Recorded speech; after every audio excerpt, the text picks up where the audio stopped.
Assalamualaikum warahmatullahi wabarakatuh. Alhamdulillahirrabbilalamin. Wassalatu wassalamu ala asyrafil anbiya'i wal mursalin wa ala alihi washabihi ajma'in, amma ba'd. Alhamdulillah, Maha Suci Allah yang menguasai alam jagat ini, Zat yang menguasai 7 petala langit dan 7 petala bumi, bahkan lebih daripada itu. Tidak ada setetes air yang mengalir, selembar daun yang jatuh, tidak ada detakan jantung, desahan nafas, kecuali semuanya di bawah pengawasan dan pengaturan Allah Subhanahu wa Ta'ala. Sebagai umat Muhammad Rasulullah Shallallahu Alaihi Wasallam, mari kita senantiasa perbanyak sholawat kepadanya, karena Rasulullah pernah bersabda, "Man sholla alayya wajabat lahu syafa'atin," yang artinya, siapa yang senantiasa bersolawat kepadaku, maka ia berhak mendapatkan syafaatku. Oleh karena itu, marilah kita senantiasa memperbanyak sholawat kepada Rasulullah. Mudah-mudahan kita mendapatkan syafaatnya. Allahumma sholli ala Sayyidina Muhammad wa ala ali Sayyidina Muhammad wa ala ali Sayyidina Muhammad.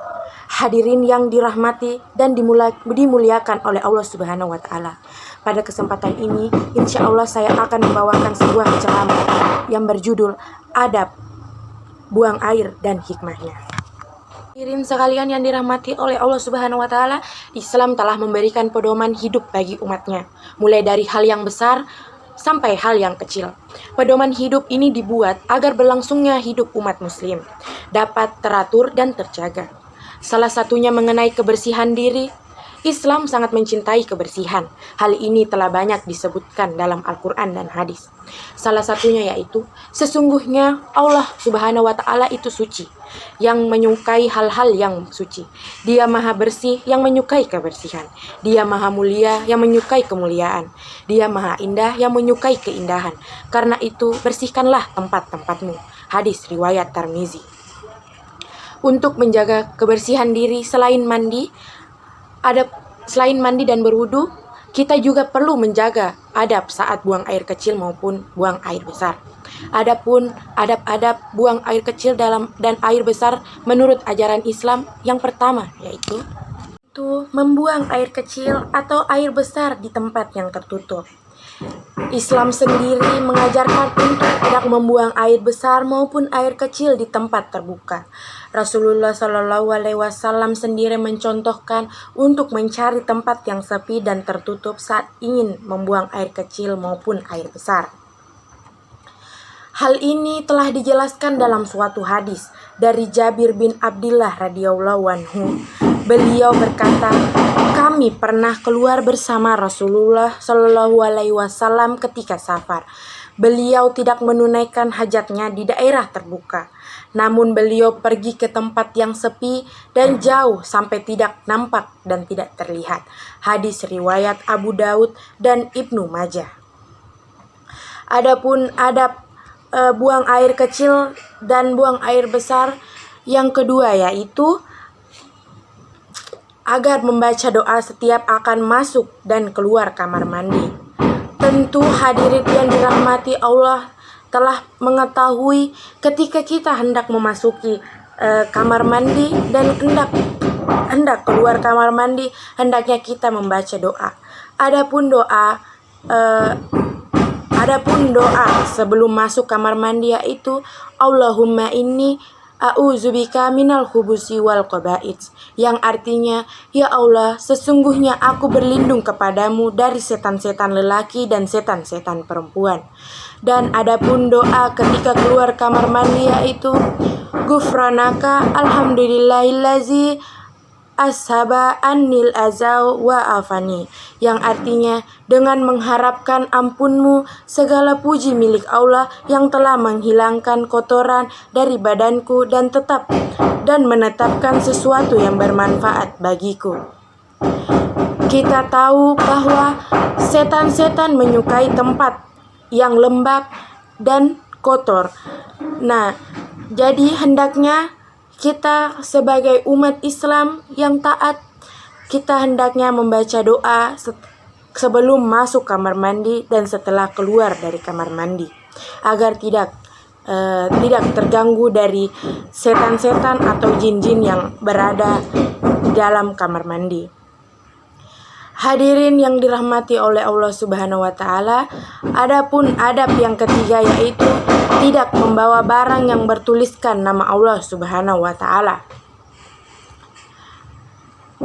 Hendaknya kita menghindari barang-barang atau sesuatu yang bertuliskan nama Allah Subhanahu wa Ta'ala saat hendak membuang air kecil maupun membuang air besar.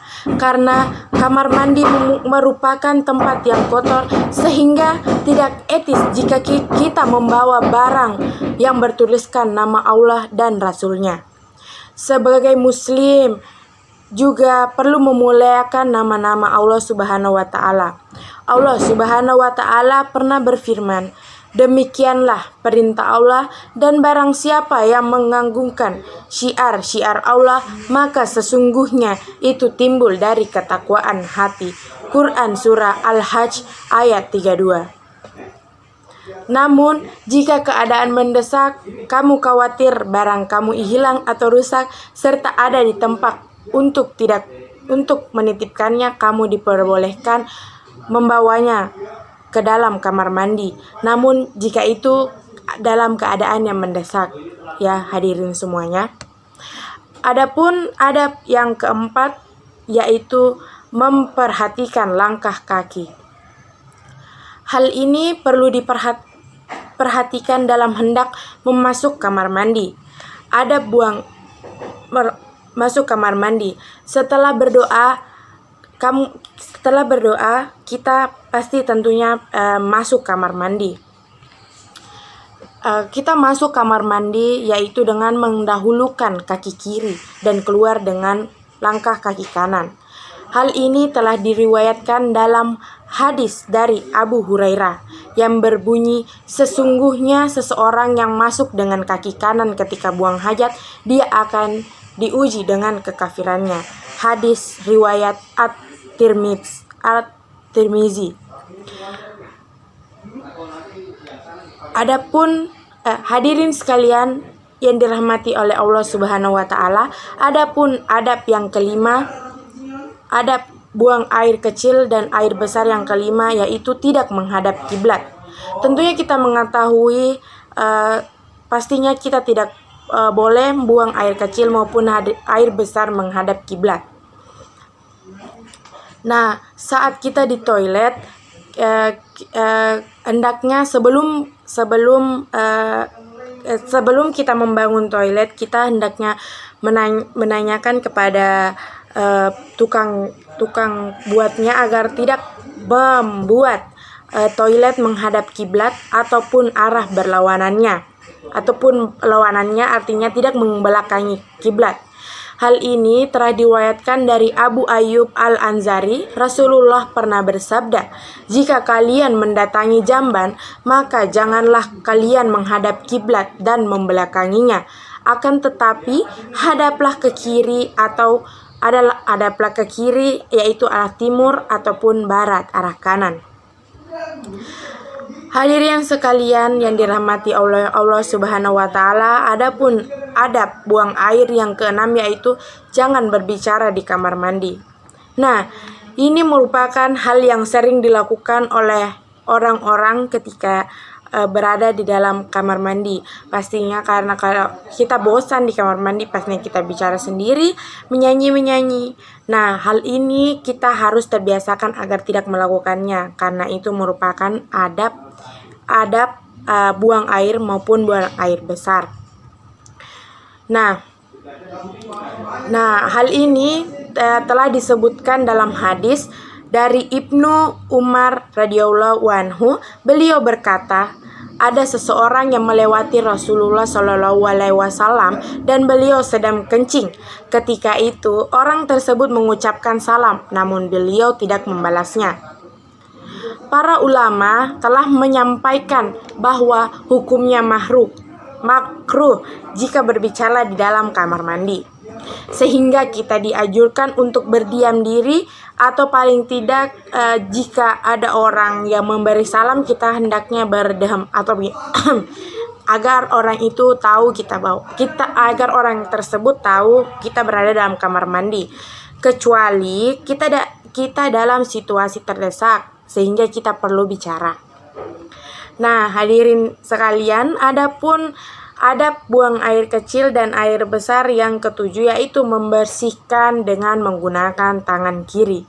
Karena tangan kanan kita kan digunakan untuk makan, untuk bersalaman, jadi tidak etis jika kita menyebok atau mencuci ketika kita telah buang air itu dengan tangan kanan, sehingga kita dianjurkan untuk menggunakan tangan kiri. Dalam hadis Abu Qatadah dijelaskan Rasulullah Shallallahu Alaihi Wasallam pernah bersabda, jika salah seorang di antara kalian minum, janganlah ia bernafas di dalam bajana.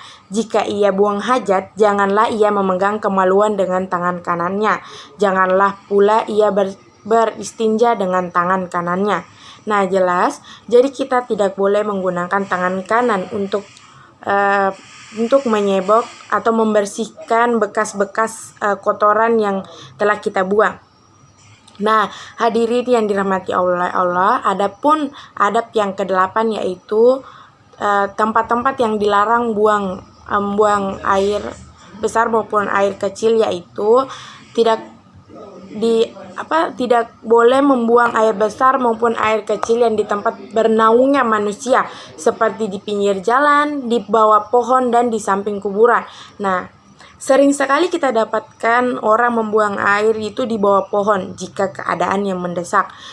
Kebanyakan laki-laki yang menggunakan kayak di pinggir jalan, seringnya laki-laki buang air kecil di pinggir jalan dan di bawah pohon karena keadaan mendesak. Nah, hal ini kita tidak boleh lakukan lagi karena itu merupakan tempat-tempat dilarang untuk buang air kecil maupun buang air besar. Dari Abu Hurairah, Rasulullah bersabda, hati-hati dengan orang yang dilaknat oleh manusia. Para sahabat bertanya, siapa itu al-la'anain, orang yang dilaknat oleh manusia? Wahai Rasulullah, beliau bersabda, mereka adalah orang-orang yang buang hajat di jalan dan tempat bernaungnya manusia. Nah, tempat bernaungnya manusia tadi seperti pinggir jalan, di bawah pohon dan serta di samping kuburan. Dan kita juga tidak boleh membuang air di tempat digenangnya air seperti waduk dan sumber air mata air. Nah, orang-orang di desa itu kebanyakan membuang air di sungai. Hal itu tidak diperbolehkan karena telah dijelaskan di dalam hadis yang berbunyi, sesungguhnya Rasulullah melarang kencing pada air yang tergenang. Hadis riwayat Muslim. Adapun adab buang air dan buang air kecil dan buang air besar yang selanjutnya itu jangan buang air kecil sambil berdiri. Nah, hadirin dirahmati oleh Allah Subhanahu wa taala, biasanya kebanyakan laki-laki membuang air kecil secara berdiri.